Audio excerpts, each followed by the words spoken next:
A sloth, a donkey, and a curious human. Send a prompt and see what they're doing. One hits record with a question on his mind. Two brothers pick it up, see what they find. Corn takes his time, Herman's got the facts. Back and forth, they never hold back. My weird prompts, come on in, that's where we begin. My weird prompts, glad you're here. This episode was generated using artificial intelligence. Please verify facts. My Weird Prompts is a community-driven initiative exploring how AI can fuel curiosity and uncover the fascinating ways our world works. GPU compute for this podcast is generously provided by Modal. Learn more at modal.com. Hey everyone, welcome back to My Weird Prompts.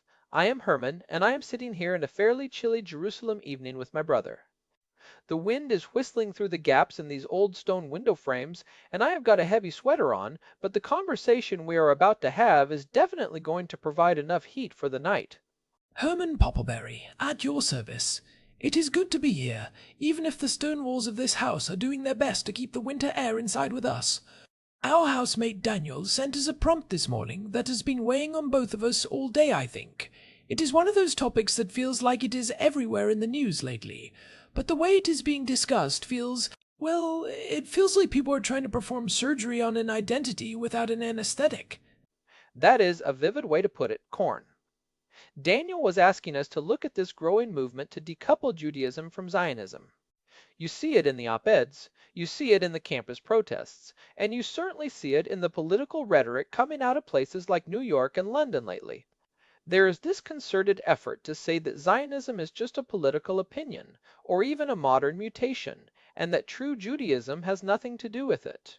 It is what some scholars are calling Zionism-Washing, the attempt to redefine a core component of Jewish identity as a political pathology so that it can be safely discarded or attacked without the attacker feeling like they are being bigoted. It is a definitional sleight of hand, Herman. That is the phrase that keeps coming to mind. If you can redefine Zionism as a mere secular political movement, or worse, as a form of settler-colonialism, then you can make anti-Zionism socially acceptable. You can say you are not targeting Jews, you are just targeting a political ideology. But, as we are going to get into today, when you try to strip Zionism out of Judaism, you are not just removing a political stance. You are trying to erase 3,000 years of history, theology, and the indigenous connection to this land we are sitting in right now. It is an attempt to tell an ancient people that the last 2 millennia of their prayers were just a misunderstanding of their own faith. And it is not just a theoretical debate. We are seeing the real-world friction of this right now. Just this past January, Mayor Zoran Mamdani in New York City revoked the International Holocaust Remembrance Alliance definition of anti-Semitism for the city. That was a huge flashpoint because that definition explicitly includes things like denying the Jewish people their right to self-determination. By revoking it, the message from the City Hall was clear. The city is making room for a version of anti-Zionism that many Jews feel is fundamentally anti-Semitic. It is essentially the government deciding which parts of Jewish identity are protected and which parts are fair game for exclusion. It is a statistical earthquake too, Herman. I was looking at the Jewish Federations of North America survey from just last month, February 2026. It revealed this fascinating and honestly kind of heartbreaking disconnect. Only 37% of Jews in the United States identify with the label Zionist anymore. The word has been so successfully stigmatized and dragged through the mud in academic and social circles that people are afraid of the brand. But, and this is the crucial part, 88% of those same people affirm Israel's right to exist as a Jewish and democratic state, and 71% say they have a deep emotional attachment to Israel. So the identity is there, but the vocabulary is being policed. It is like people are being told they can keep the house, but they have to tear down the sign on the front door because the neighbors decided the word on the sign is offensive. It is an external pressure to redefine the self to satisfy people who, quite frankly, have no stake in Jewish survival. I want to dig into that political versus religious defense first because that seems to be the foundation of the whole argument. The idea is that Zionism started with Theodor Herzl in 1896, so therefore it is a modern invention that can be discarded. Which is historically illiterate, right? If you look at the Hebrew Bible, the Tanakh, the word Zion appears over 150 times. 150. It is not a modern political slogan. It is a geographic and spiritual anchor. For 2,500 years, Jews have ended the Passover Seder with the words, "Next year in Jerusalem."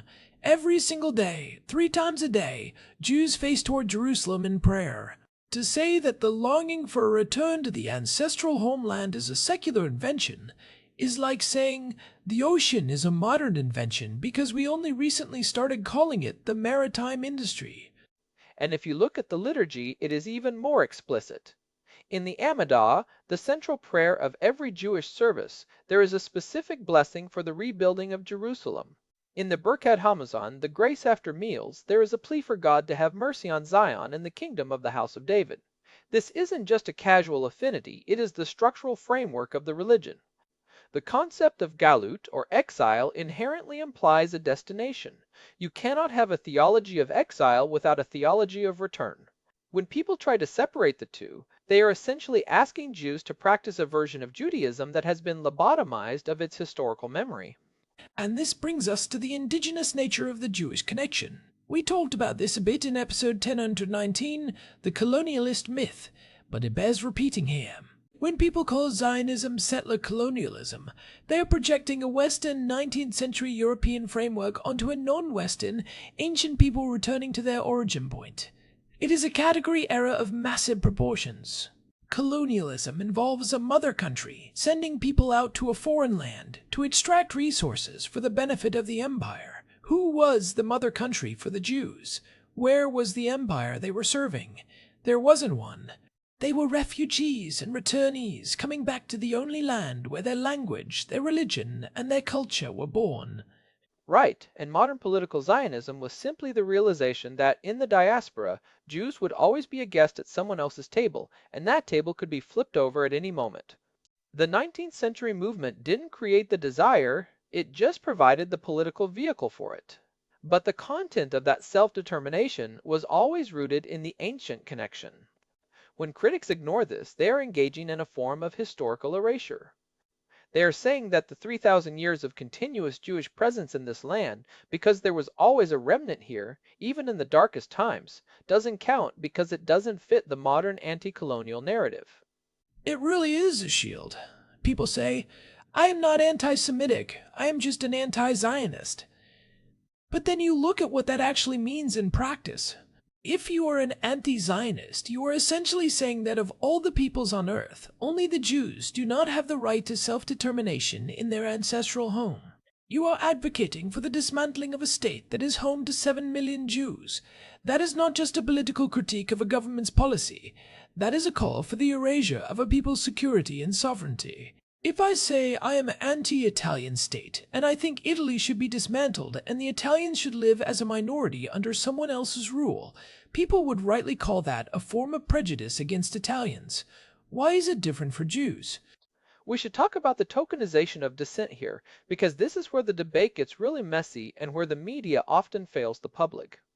Whenever someone points out that anti-Zionism feels like an attack on Jewish identity, the critics will immediately point to a group like Jewish Voice for Peace or even the Neturei Karta, those ultra-Orthodox guys who show up at anti-Israel rallies with the Palestinian flags. They use these fringe groups to say, see, these Jews are anti-Zionist, so it can't be anti-Semitic. Oh, the Neturei Karta are the ultimate gotcha for people who don't understand Jewish internal theology. For the listeners who don't know, Neturei Karta is a tiny, tiny fringe group. We are talking maybe a few thousand people globally. Their opposition to the state of Israel isn't because they think Jews don't belong here. It is because they believe the state can only be established by the Messiah. It is a theological dispute about timing, not a political dispute about right. They are actually hyper-Zionists in a spiritual sense. They believe the land is so holy it can't be touched by secular hands.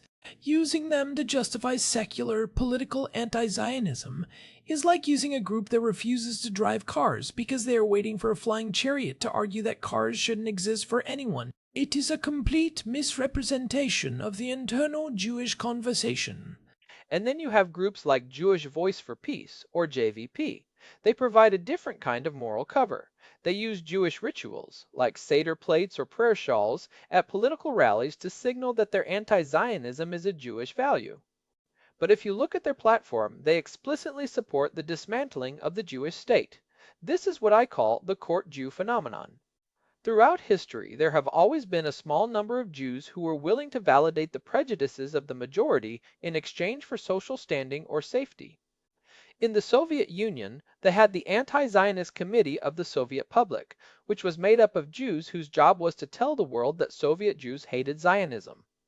It was a propaganda tool then, and it is a propaganda tool now. It is the righteousness shield, Herman. We did a whole deep dive on that in episode 979 regarding the situation in Ireland. People want to feel like they're on the right side of history, and in the current academic climate, anti-colonialism is the ultimate virtue signal. So, they force Israel into that box regardless of the historical facts. They ignore the fact that 46% of the world's Jewish population lives here in Israel. They ignore the deep familial and emotional ties that the 6 million Jews in America have to this land. They're essentially asking the Jewish diaspora to perform a collective lobotomy, to cut out the part of their brain that cares about their cousins, their history, and their future safety. Let's talk about the geographic disparity of this movement. Have you noticed that the most vocal, socially acceptable anti-Zionism usually happens in places where there are almost no Jews? Or in academic bubbles where the Jewish population is tiny and marginalized? It is very easy to advocate for the deconstruction of the State of Israel when you don't have to look a single person in the eye who would be affected by it. It is a luxury of the distance. In places like Ireland or certain parts of the American Midwest, anti-Zionism becomes a low-cost way to signal your progressive credentials, because you aren't actually interacting with the community you are marginalizing. It is armchair activism with existential consequences for other people. When people chant from the river to the sea on a campus in the Midwest, they're using a catchy slogan that, in reality, implies the displacement, or worse, of 7 million people. They frame it as liberation, but they never explain what happens to the Jews the day after this liberation occurs, and that is where the destruction framing becomes so dangerous. It treats the existence of a nation-state as a theoretical mistake that can just be erased with an eraser, rather than a living, breathing society of millions of people who have nowhere else to go. And the campus climate is reflecting this total breakdown of nuance. Hillel International reported record-high anti-Semitic incidents in the last academic year, 2,334 incidents in 2024 to 25. And in just the first half of this current 25-26 year, we have already seen over 1,000 incidents. This is the direct result of that definitional sleight of hand we mentioned. If you tell students that Zionism is evil and that most Jews are Zionists, you are essentially giving them a green light to target Jewish students. You have created a loophole where anti-Semitism is rebranded as social justice. It is a rebranding that relies on people not knowing their history. We actually touched on this back in episode 743, about that fine line between criticism and hate. If you look at the demographic history of this land, Jews have been here continuously for 3,000 years. Yes, there were waves of exile, but there was always a presence, and there was always a desire to return. To call that colonialism is to say that an indigenous person returning to their land after being forcibly removed is a colonizer. It flips the entire concept of indigeneity on its head just to suit a specific political narrative. It is also worth noting how this decoupling attempt mirrors the pre-World War II rhetoric. Back then, you had people arguing that Jews who complained about discrimination were just playing the victim or using their identity as a shield to deflect from their supposed internationalist or capitalist agendas. Today, when Jews point out that anti-Zionism often slides into anti-Semitism, they are told they are weaponizing the term to deflect criticism of Israel. It is the same structural argument. Your identity is a political tool, and therefore I don't have to respect it. It is a way of silencing the victim by accusing them of a conspiracy. That is a point Kenneth Stern has made, actually. He was one of the lead authors of the erasure definition, and while he has warned against its weaponization in a legal sense to shut down speech, he is very clear that the impulse behind anti-Zionism is often rooted in a desire to target Jews. It is about the intent and the effect. When you see posters on campus that say Zionists not welcome, you are not having a debate about the borders of the West Bank. You are telling Jewish students that a core part of who they are makes them a pariah. You are creating a litmus test for entry into the moral community. And that brings us to the real question. If you actually succeed in stripping Zionism away from Judaism, what is left? If you take away the land, the history of the return, the daily prayers for Jerusalem, and the responsibility for the safety of half the world's Jewish population, what remains? You are left with a hollowed-out, acceptable version of Judaism that exists only to serve the political sensibilities of non-Jews. It is a form of cultural ventriloquism where the majority gets to decide which parts of the minority's faith are valid. It really is. It is like trying to have Italian culture without Italy, or Irish identity while being told you aren't allowed to care if Dublin exists. It is absurd. But it is an absurdity that is being pushed with incredible intensity in our institutions. The goal isn't just to criticize Israel. The goal is to delegitimize the very idea of a Jewish peoplehood. They want Jews to be just a faith group, like a hobby you do on Saturdays, rather than a nation with a history and a home. Because a faith group is easier to manage. A faith group doesn't need a state or an army to protect itself. A faith group can be told to just turn the other cheek while their history is erased. Which is why that 88% number from the Jewish Federations of North America survey is so important. It shows that despite the massive pressure, despite the bullying on campus, and despite the Zionism-Washing in the media, the vast majority of Jews know who they are. They might be uncomfortable with the Zionist label because it has been turned into a slur, but they are not willing to abandon the reality of Israel. They understand that Jewish survival and Jewish sovereignty are linked. They see the disconnect between the academic theories and the reality of 7 million people living in the crosshairs. I think that is the most hopeful part of this. Even if the current environment feels pretty dark, there is a resilience there. But we have to be better at calling out the sleight of hand. When someone says, "I am just an anti-Zionist," we need to ask, what exactly do you mean by that? Do you mean you disagree with a specific policy of the current government? Because most Israelis would agree with you on that. What do you mean you think the 7 million Jews in Israel should lose their right to self-determination and be placed under the rule of people who have spent decades calling for their destruction? Because those are two very different things, and one of them is a death sentence. We need to force the nuance back into the conversation. We need to stop letting people hide behind these broad academic terms and make them look at the human reality. That is why I think episode 1007, where we talked about the nation-state paradox, is such a good companion to this discussion. We have to grapple with what it means to be a nation-state in the 21st century without falling into these traps of erasure. We have to ask why the Jewish state is the only one whose existence is treated as a debatable proposition in polite society. And it is not just about Israel. It is about the right of any people to define their own identity. If the world starts deciding that it can pick and choose which parts of an ancient people's history are valid based on the current political fashion, then no one's identity is safe. Today it is the Jews and Zionism. Tomorrow it could be any other indigenous group that doesn't fit the anti-colonial template of the weak. It is a dangerous precedent that undermines the very concept of historical justice. That is the second-order effect that people miss. This isn't just a Jewish problem. It is a fundamental challenge to the idea of indigenous rights and historical continuity. If you can argue that a 3,000-year connection to a land is irrelevant because of a political movement that started 130 years ago, you are undermining the rights of every indigenous group on the planet. You are saying that the clock of history only starts when the West decides it starts. It is a projection of Western guilt, Herman. Many people in the West feel guilty about their own colonial past, and they should, in many cases, so they look for a clean way to atone for it. And for some reason they have decided that fixing the Middle East by dismantling the only Jewish state is the way to do it.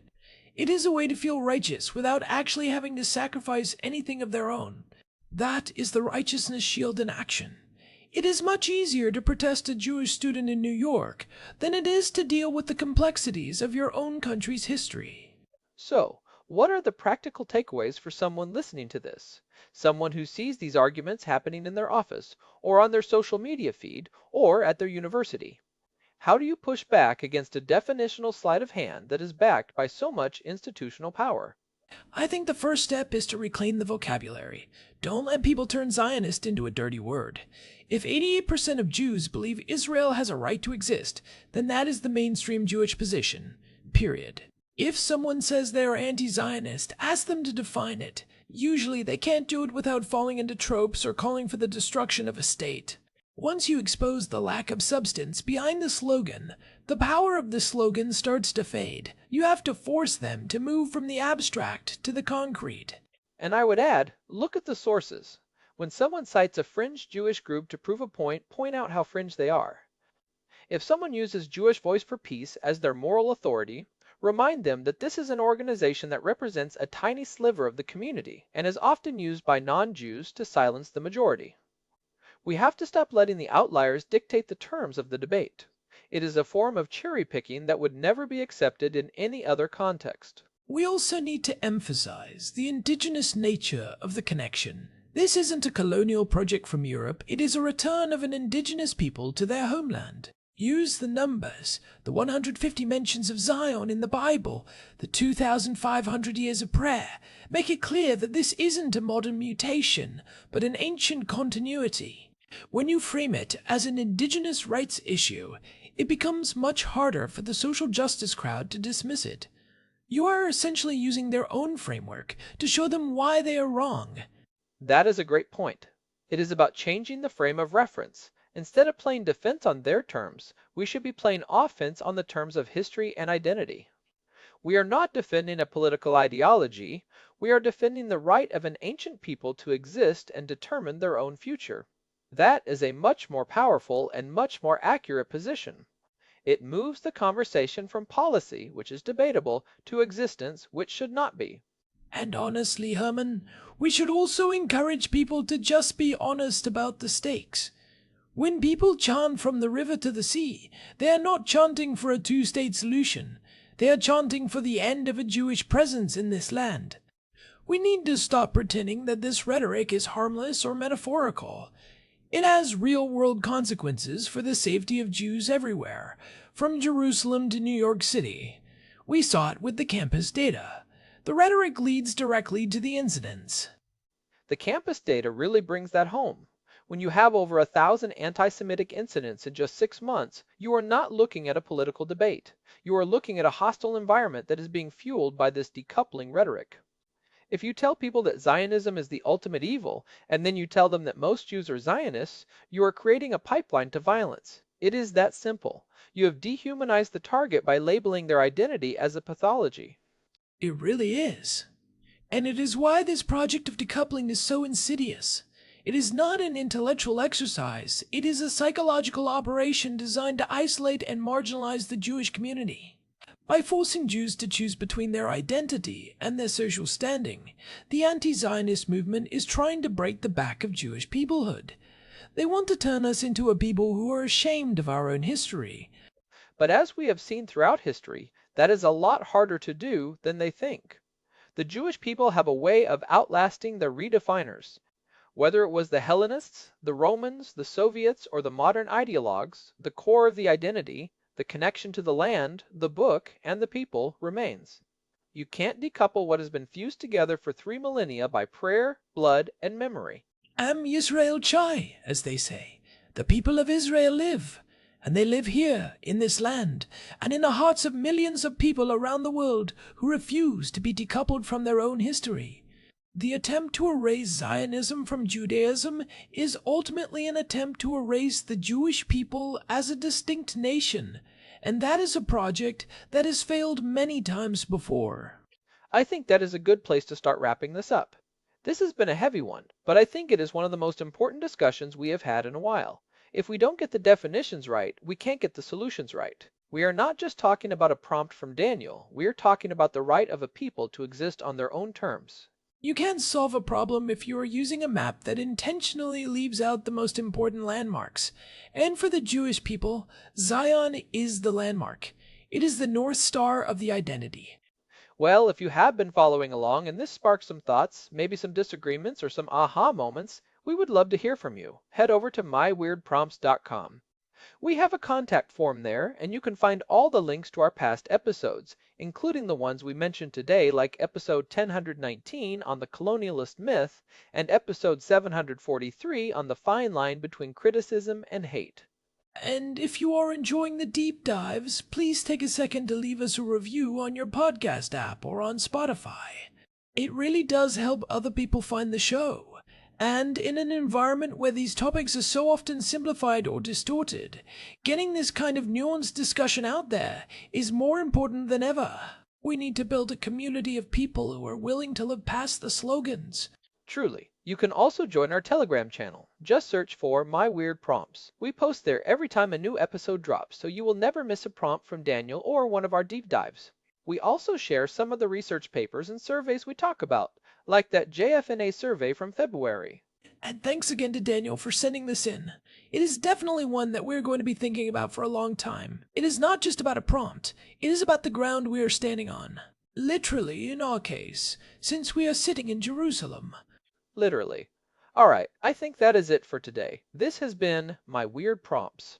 Until next time, stay curious and keep checking those definitions. Don't let anyone else tell you who you are. So, Corn, before we go, I have to ask. You mentioned the righteousness shield earlier. Do you think there is any way to pierce that shield, or is it just too thick with academic jargon these days? I think reality pierces it eventually, Herman. You can only maintain a false narrative for so long before the facts on the ground become impossible to ignore. When you see the actual diversity of Israel, the millions of Mizrahi Jews who were kicked out of Arab lands, the Ethiopian Jews, the Arab citizens, the white settler-colonial narrative just falls apart. You just have to keep pointing at the reality until the shield cracks. The truth has a way of being very stubborn. I like that. Reality is the ultimate debunker. And the reality is that the Jewish connection to this land is not a political choice, it is a historical fact. It usually is. It just takes its time sometimes for the world to catch up. Well, we have got plenty of time. We have been here for 3,000 years after all. What is another few decades of debate? We are not going anywhere. The stone walls of this house might be cold, but they have been here a long time, and so have we. All right, everyone, thanks for listening. We will see you in the next one. Take care, everyone. One more thing, Corn. You know, I was thinking about the next year in Jerusalem line. It is funny how people try to spiritualize it now, as if it was just a metaphor for heaven or some abstract state of being. Oh, I know. It is the ultimate gentrification of a prayer. They want to turn a physical, dusty, real-world longing into a Hallmark card. But anyone who has actually been here knows that Jerusalem is not a metaphor. It is a city made of stone in history, and lately a lot of traffic. It is a place where people live, work, and struggle. You can't live in a metaphor. You can only live in a home. Well said. All right, now we are really going. Goodbye, everyone. Why? So, looking back at the JFNA survey, that 88% number really is the anchor, isn't it? It shows that the decoupling project is failing where it matters most, in the hearts of the people themselves. It is failing, but it is causing a lot of collateral damage on the way. The stigmatization of the Zionist label is a real problem because it creates a silent majority that is afraid to speak up in their own social circles. Our job is to give that majority the language and the confidence to say, yes, I am a Zionist, and here is why that is a beautiful and necessary thing. It is about reclaiming the moral high ground. It is about moving from a defensive crouch to a confident stance. No more apologies for having a history. No more apologies for existing. We don't need permission from a campus committee to be a people. I think we covered that well today. I feel like we really dug into the why behind the what. I agree. It is a complex topic, but the core of it is actually quite simple. Identity is not a buffet where you can let other people pick your plate for you. You have to own the whole thing, even the parts that are currently unfashionable. Even the parts the neighbors don't like. Especially the parts the neighbors don't like. That is usually where the most important truths are hidden. All right, that is the final word. Thanks for sticking with us, everyone. See you next time. I was just thinking, Corn, about that mention of the term Zion appearing 150 times in the Bible. It is amazing how such a simple fact can totally dismantle the modern invention argument. It is like people haven't even opened the book they are criticizing. They haven't, Herman. Or they have, but they are reading it through a lens that filters out anything that doesn't fit the current narrative. It is a form of selective hearing on a civilizational scale. But the text doesn't change. The history doesn't change. And that is why we keep coming back to it. It is the bedrock. It is the bedrock. Everything else is just shifting sand.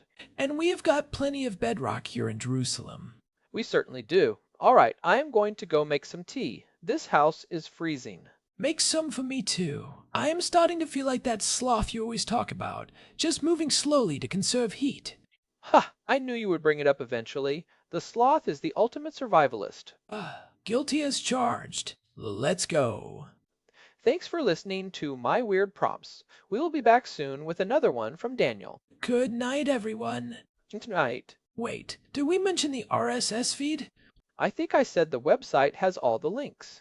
Okay, good. People love a good RSS feed. It is the old school way to stay connected. Just like the Jewish people, old school and still connected. Perfect. Now, tea. Tea it is.